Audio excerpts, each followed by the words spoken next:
2006 সালে বাংলাদেশে visa policy তৈরি করা হয়েছিল।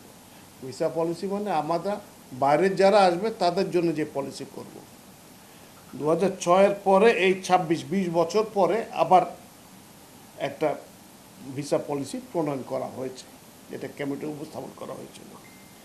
এটাতে বিদেশিদের বাংলাদেশে আগমন ও প্রস্থানকে সহজ ও সুশৃঙ্খল করা, বিদেশি বিনিয়োগ, ব্যবসা ও দক্ষ মানব সম্পদ আকৃষ্ট করা, পর্যটন, আতিথেয়তাকে খাতকে উৎসাহিত করা, প্রযুক্তি ও জ্ঞান স্থানান্তর নিশ্চিত করা, জাতীয় নিরাপত্তা ও আন্তর্জাতিক কূটনৈতিক ভারসাম্য বজায় রাখা, পারস্পরিক নীতির ভিত্তিতে আন্তর্জাতিক ভ্রমণ ব্যবস্থাপনা করা এবং আধুনিক এবং সেবামুখী অভিবাসন কাঠামো গড়ে তোলার উদ্দেশ্যে 2006 সালে জারিকৃত ভিসা নীতিমালা সংশোধন করে ভিসা পলিসি 2026-এর খসড়া পরিমার্জনের জন্য মাননীয় অর্থমন্ত্রীর সভাপতিত্বে একটি মন্ত্রিসভা কমিটি গঠন করা হয়েছে। স্বরাষ্ট্র মন্ত্রণালয় এই কমিটিকে সার্বিক সহায়তা প্রদান করবে।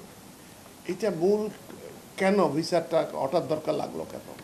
ভোগান্তি ভুলে চলে আসুন রিগালে, ওয়ারেন্টি সহ স্টাইলিশ কালেকশন নিয়ে রেডি রিগাল ফার্নিচার। আগে হিসাব ছিল যে রেসিপ্রোসিটি বললাম, যেটা যে পারস্পরিক সব ভিত্তিতে, যে তোমার লোক আসলে আমি এতটুকু ভিসা দিব, এতদিনের ভিসা দিব, এই শর্ত। আমরাও তাই করতাম, ওরা যা দেবে আমরা তাই করতাম।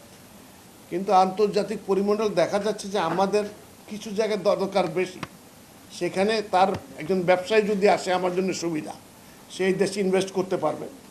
তো এই নিরিখে এই বোধটা আমাদের হয়েছে। সে কারণে আমরা এই গভর্নমেন্ট চাচ্ছে যে একটা ইকোনমিক থ্রাস্ট হোক, বিভিন্ন জায়গায় চেষ্টা করা হচ্ছে। তার মধ্যে একটা অংশ হলো এটা, যে ভিসা পলিসিটা সহজ করা।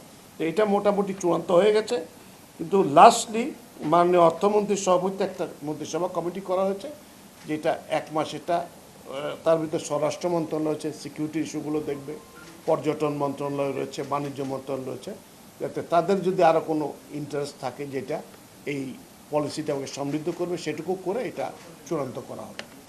তো আজকে আরও অনেকগুলো বিষয় আলাপ হয়েছে, সেগুলো যেহেতু এখনও আলাপ পর্যায়ে রয়েছে বলে আমরা উপস্থাপন করছি না। আর আপনাদের সাথে অনেকদিন পরে দেখা হতে পারে, ভালো লাগছে। পারপাসটা কি? আগে বলেছেন যে রেসিপ্রোসিটির ভিত্তিতে তুমি আমার 5 টাকা দাও, আমি তোমার 5 টাকা দেবো। এখন দেখলাম যে না, ও যদি 1 টাকা দেয় ভালো, আমি 10 টাকা দিতে রাজি আছি, কারণ ও যদি আমার এখানে আসে তাহলে আমার সুবিধা বেশি।